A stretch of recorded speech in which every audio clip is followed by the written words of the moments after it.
I'd say the heart of the movie is the golden rule: treat people like you want to be treated. It teaches us not to judge people by their appearances. And I think it's one of those beautiful books where you can learn about life and death and love of friends and family that will be there forever. The core premise of the book is that there is a life worth saving, and this very, very small creature being able to do something to have this big effect. Charlotte's Web began for me when my mother read the book to me. And in turn, I read it to my two eldest daughters. And one night, at the end of reading the story, my oldest, Haley, said to me, why did Fern leave Wilbur before she knew that he was going to be safe? And all those questions that flood into us about life and death and how long are we going to live and what will happen to us and to those that we love in our lives. And like a lightning bolt went through my system, I thought, oh, this movie needs to be made. Rocket. And background action. Face and action.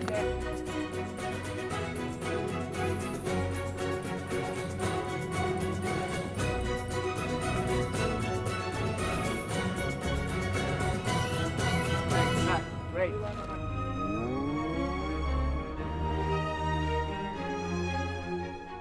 I just remembered it being, wow, that was one of the few books I read when I was little, and I remember it being important. It's completely charming, and it has its story to tell. It's all about love and friendship. It's just a great story about an underdog that struggles. I mean, you know, underpig that struggles. It's not just about little children and animals. I mean, it has a much broader, soulful, spiritual values for me.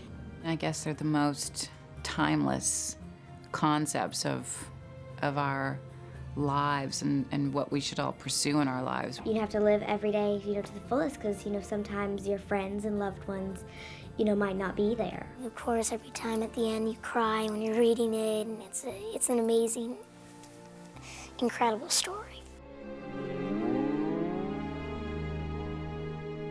Paul Neeson's the executive vice president of my company and an executive producer of this film. Paul and I wrote a 28-page outline that we then took to Paramount Pictures, to Sherry Lansing and John Goldwyn and Karen Rosenfeld, and they said they loved it. And in that meeting, we decided to go forward and make the picture. They asked me who I wanted to write it. We'd done a lot of research at that point, and I loved the writing of Susanna Grant, who wrote Erin Brockovich.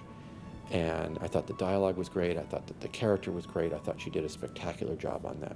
The book is virtually perfect, so I thought, well, I'll just take it intact and turn it into a movie. I want to do that in a way that is as loyal to E.B. White as I can possibly be. Cornell University has all of E.B. White's papers, and among them are his handwritten notes and his various ideas. I read a lot of the essays he was writing during the period of time when he was writing Charlotte's Web to get a sense of what else was on his mind. Anytime I had a question, I just tried to find the answer in his writing. I was brought in to rewrite a script that Susanna Grant had already started, because I believe she was moving on to a movie that she had written that she was directing. So her lack of availability was my good fortune. One of the things that they wanted me to come in and do was bring more humor to the animals. I think we milked it a little there at the end, though. We created a little bit with crows and Templeton. You want to go mess with them? Oh, yeah. To open the movie up, to give it a little bit of pace in some certain places. But always, always, you're trying to stay true to the tone that E.B. White set in the book, which is sort of a classic and sophisticated, timeless sort of tone, and making sure that the jokes are based in character. Stop that, you're following again. And creating characters that feel of the farm world, not necessarily of the modern world. You can't tell a soul, but you gotta come up to the bar and keep it between me and you. We've incorporated, we hope, the best of E.B. White's sophistication, and in many cases, his own dialogue, into the movie. And if we could, we tried to expand on characters. The truth is that Carrie and I and Gary and everyone else involved were working with such good basic material, really, really standing on the shoulders of a giant. So I think everybody feels good about each other's work, but it's E.B. White, it's his genius.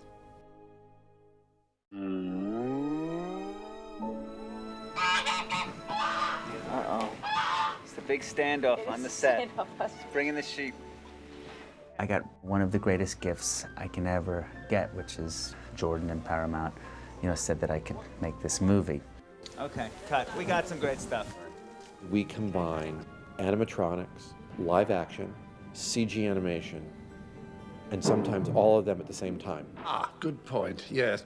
Carry on then. Gary's worried about every element of that performance, every single small, fine detail. We only took the body further if the head is that far, because now the head looks twisted, you know what I mean?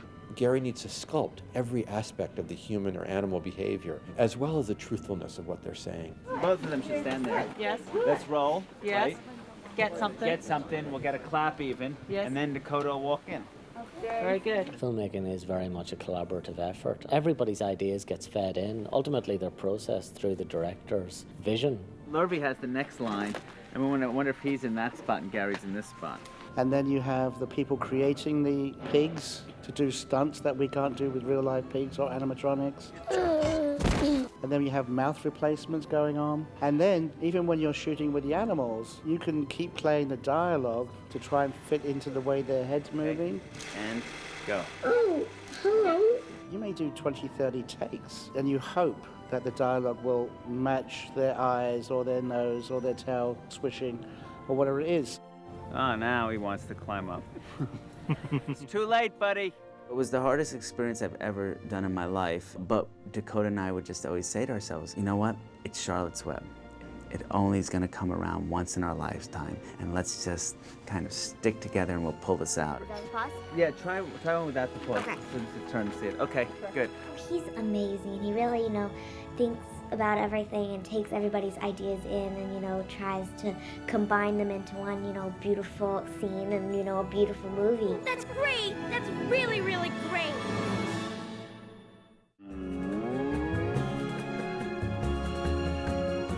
There was never anyone that we wanted more than Dakota, not even close. Dakota was always the lead of this movie. Dakota is she's an amazing, amazing girl. She can't be false. She's so unbelievably truthful and connected to the experience and her character. It's just incredible. I'm letting you out of your promise. I didn't promise you. I promised Wilbur. This is a classic, and I am so honored that I got to bring Fern to life and be in this movie that I hope, everybody will remember and love. Fern, what's going on? Nothing. Dakota combines great wisdom with youthful glee. The set is such a lively set, and we all have a great time. Did you come up with that one? Was it one of these knuckleheads? It's always something going on. I enjoy playing with Dakota. She's really excitable. We were just playing around. You look like a girl. She said, don't punch me, because Tom Cruise taught me how to punch. And I still hit like one. I found myself doing cartwheels in between scenes. We get in trouble for wrecking our hair and costumes and our mics and sound packs falling off us and things. We got in trouble a lot that day. It's just fun working that way. She just loves playing. It's kind of infectious. It's really a joy. She's a lovely kid. She's very normal and unaffected by all her fame, and she's got a great sense of humor. We've had a lot of fun together. All of, the characters I have had the best time with, and I've enjoyed them so much, and I love them.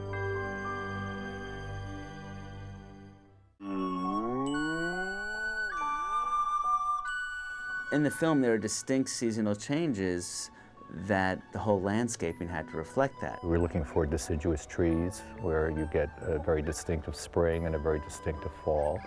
And the Melbourne area has that. We need a production designer to create a barn like this that is very true to the Northeast, that looks very much like it has lived for 100 years in Maine. Stuart is the epitome of someone who does all the research, gets it exactly right, and then somehow amazingly builds this thing that looks like it's been here 100 years. When we were here, it was nothing. It was a cow pasture. It was literally just grass fields. Most of the major trees around the buildings we put in to give it a sense of history and a sense of time. Also to suggest that this is a working farm. We had a farmer come in and plant the corn, and it was planted at a time that it would start growing and be the right height at the right season. I gotta get some corn. When I first went out to the farm, I drove up and I saw the world that E.B. White created, and I had seen it in my mind. I'd seen it in the beautiful Garth Williams drawings in the book, but I'd not seen them in the flesh. All so beautiful to look at, and it was really neat. You came over the hill and you could just see these 4 buildings, and it was just amazing. Come winter, the farmer will be checking you into the old Smokehouse Hotel. You should not get a good feeling from that building, and it's been set aside specifically for that reason. I mean, it's part of the reality of a farm and the reality of what happens in farm life. This is a barn. We don't play, we work. If you go inside the barn, you'll see the sort of complexity of the structure, all based on early New England barns. The thing about scenery is it gives the illusion of reality, and the more it feels like real, the happier I am. People who have come in have sort of felt like they want to live here, which is the best compliment in the world.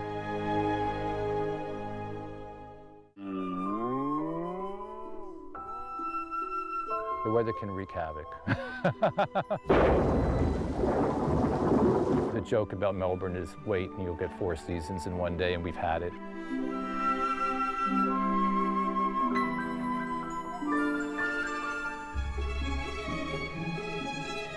On the 3rd day of our shoot, we had historic rains, the heaviest rains in the area in, I think, 157 years.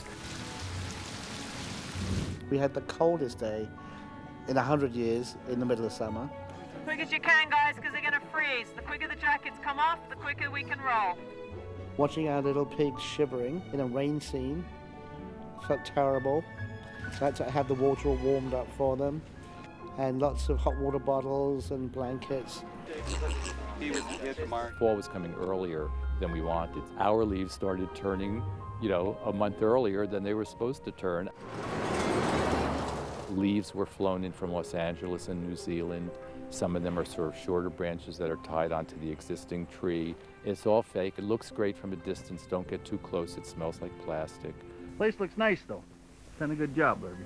It's all part of the illusion. If the audience believes it, then we've succeeded.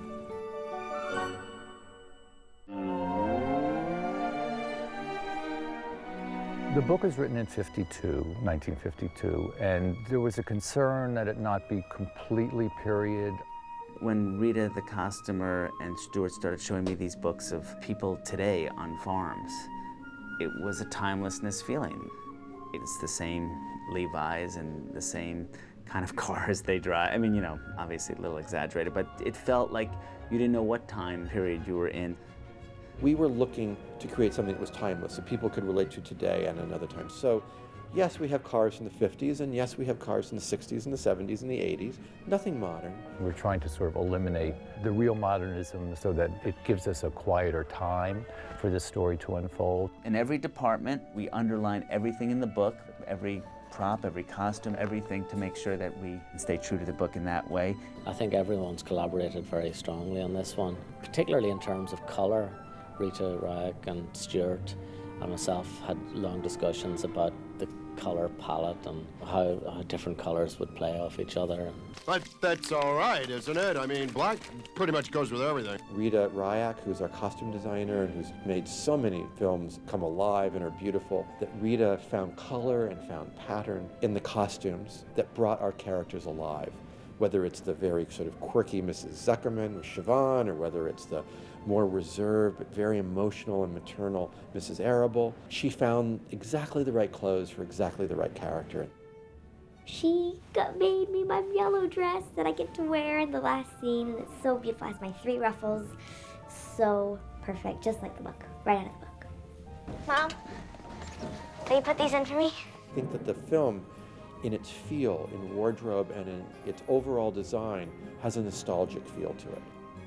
Hopefully, it feels successful in the Americana timelessness feel, because the story is about relationships, and a farm is a farm.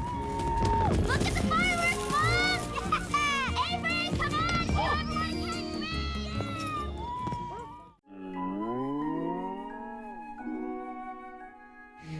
My pigs! It's always fun, you know, to see the pigs. They're really smart. They love sweets, they love to be around other animals, they love to be around people. Fun day for me was to cuddle one of these babies. I mean, just to hold him. Pigs are just amazing, amazing animals, but you direct the trainer. We have our wonderful, wonderful group of animal trainers who work so incredibly hard. Target. Mark. No. No. Mark. Mark. Good.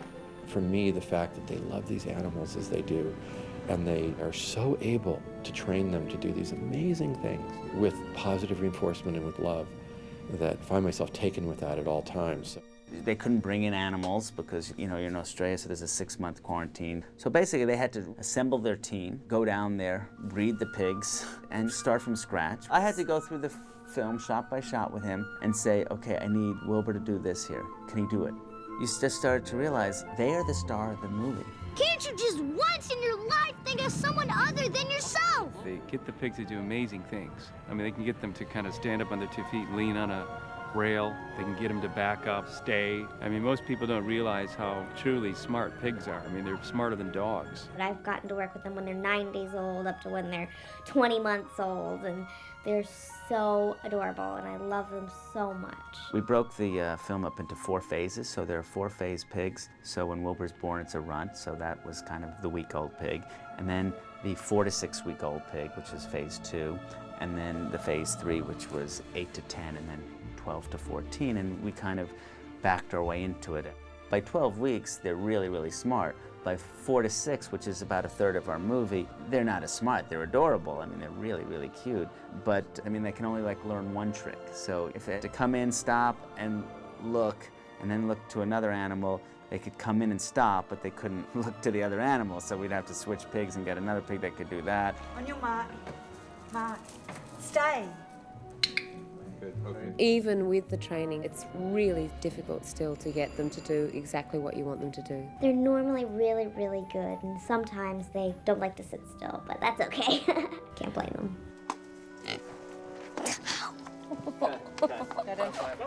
There has been so many funny things. I don't think there's ever a dull moment. The run is a little more lively, I think, than any of us expected. It was hard to do the scene because all my attention was focused on kind of keeping the pig from jumping out of my arms. Then when I handed it over to Dakota, the pig actually shut up. So she has a very calming effect on the pig. We'll feed you, we'll take care of you. They do the best they can, but they're still animals, and if a pig gets it into his mind, he's gonna sniff around instead of look over there where you want him to look. That's what he's gonna do. So it's required a lot of patience. I'm applying the gloves. I'm actually buttermilk queen today. No. We're shooting the milk bath, Wilbur, that Mrs. Zuckerman is giving. And we've had a panoply of our wonderful pigs in the milk bath, who, as we've all been discussing, any one of us would love to be in a warm milk bath right now. That's a good boy. Oh, that's nice. Come here. But it doesn't seem pigs feel the same way.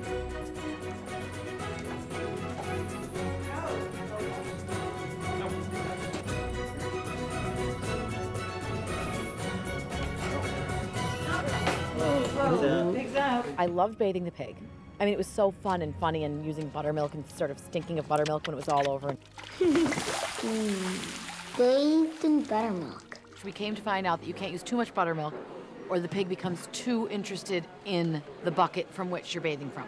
They basically eat the supply of buttermilk. I was given treats to give to the pig because you actually pay the pig as a reward for staying still for the bath.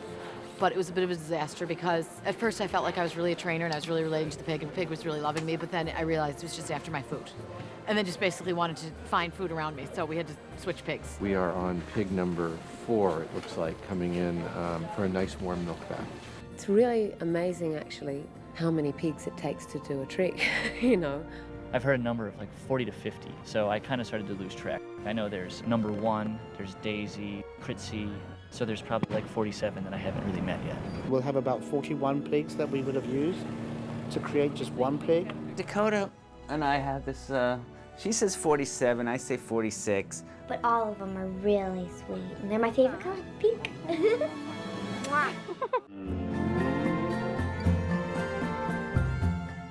The visual effects, obviously, of this film are maybe the most difficult that any film has ever tried. I had no idea what I was getting myself into in relation to the visual effects and the scope of it. I had to go through the film shot by shot, figuring out what a real pig can do, what an animatronic would do, what a CG pig would do. What they can't do is open and close their mouths in time with the dialogue that we've written for them. So that's where we really come in and try to lay something on top of what we already have.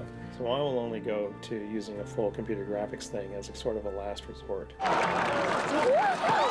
So to find someone who understands the underlying emotion and who can translate that into gazillion pixels with a lot of input from Gary and I and all of our other supervisors at all the companies around the world. We needed someone who could draw those elements together but make it absolutely photoreal. Because you want to keep as much realism on the frame as you possibly can. It's really all about taking what you've got and making it better. We have great performance from the animals that are trained well, and they do the things that they need to do. There's always something that comes from a real-life performance by an animal that also can give you a new viewpoint on things. It's working in the beginning, actually, when, the idea is, right, and Peter, tell me if I'm wrong, she's covered completely by the fence, and then she just looks, and then looks back up, and we're good. Oh, wow, look at that. You'll sometimes see Gary do take after take with an animal, and he's got something in his mind that he's looking for. And he will hang in there and keep working because he knows that he's getting close to it. Maybe it's take 7 when something that you never thought was going to happen finally happens. I think 7's the only good one, right? 7. Can we see 7 again, please? I'd have the headphones on. I'd listen to the lines that Dominic was saying, who plays Wilbur, and I'd try to be looking at the pig and saying, oh, that feels like he's saying that. He nods his head, he moves this, he kind of turns, and all of that. Those are the kinds of things that are why he's the director of the picture, because he's got that idea in his mind about how the whole thing is going to come together. That was a whole nother new learning curve for me, which was we were shooting these plates, meaning we were shooting these shots with nothing in it, and knowing that the CG character, the Templeton, was going to be digitally put in the frame. I've had this dream. And so we had these little hand puppets, and I would kind of act it out. I'd turn here, I'd turn there. We're really breaking ground with is probably the kind of close-up realism that we're doing with these very familiar animals. That's a challenge that kind of goes unnoticed because the animals are so familiar to us, and everybody knows what a pig looks like. The dinosaur can be a little bit more forgiving because, well, it looks like a dinosaur to me, the last dinosaur I saw. But the pig or a sheep, cow, we know what those look like. And all of these things require different kinds of techniques. There's lots of things that we're doing with digital image manipulation. Some of the talking animals you see are done simply by taking the photographic image and manipulating it. Other animals are completely computer generated. 3, 2, cue the rat.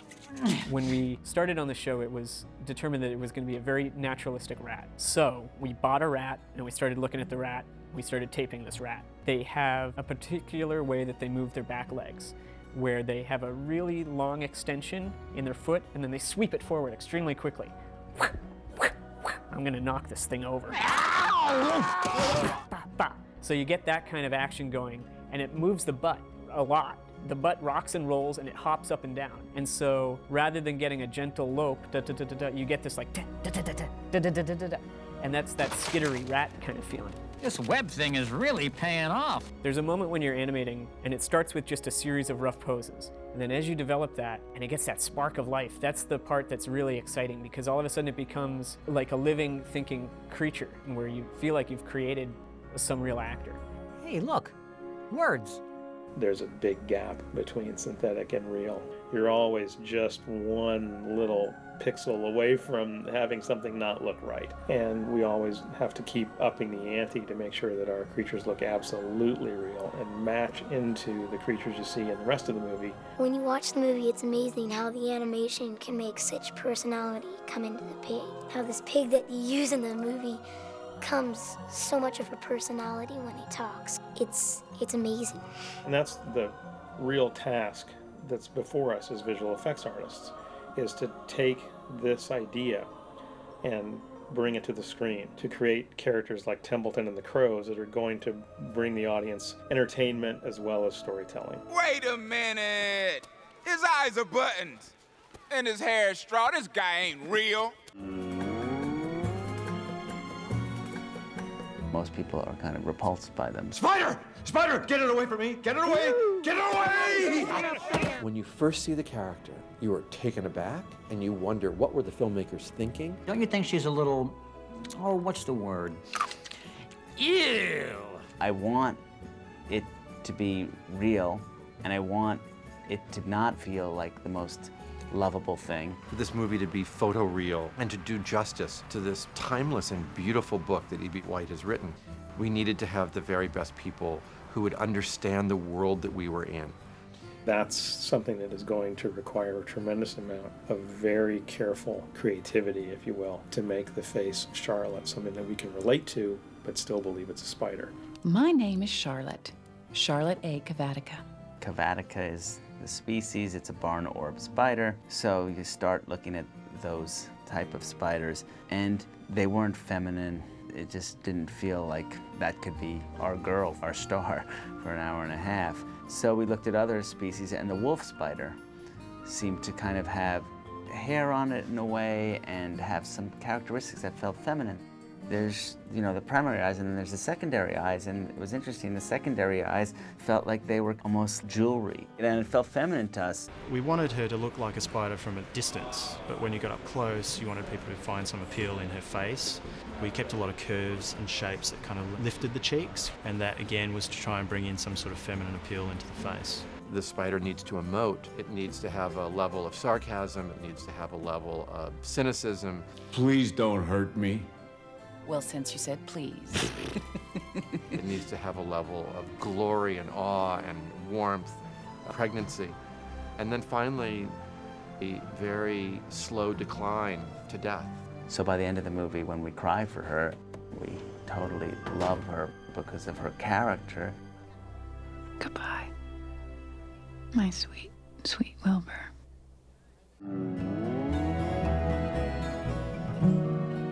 In a movie that is about miracles, I think that people felt the little miracle happen this morning. It was just extraordinary that day at the barn when somebody said, hey, look at this, and we all gathered around the front of the barn and looked up in the sky and saw amazing glistening strands in concentric circles, all iridescent and beautifully shown in relief against the blue sky. And then someone said, they're spiders. They're here! They're here! It was the kismet of miracle in that moment. Just like in the last scene of the film. Wow, you can fly! And it really brought goose pimples to you. What are the chances that that kind of perfect right-on reference happens right on top of us? We take to the breeze. We go as we please. It's been incredible. And, you know, fortunately, we got lots of footage of it. We have seen baby spiders now flying over our barn, and we're shooting it right now.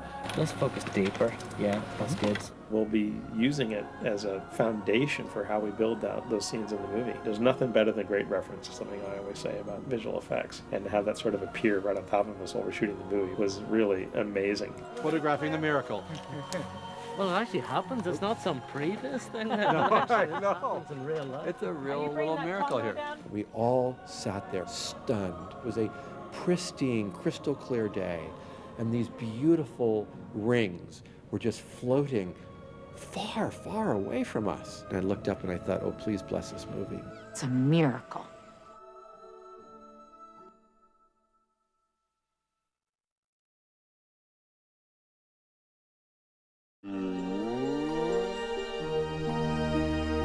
What's the great thing about doing a book like this? It assembles a great cast. A lot of people want to be a part of it, me included.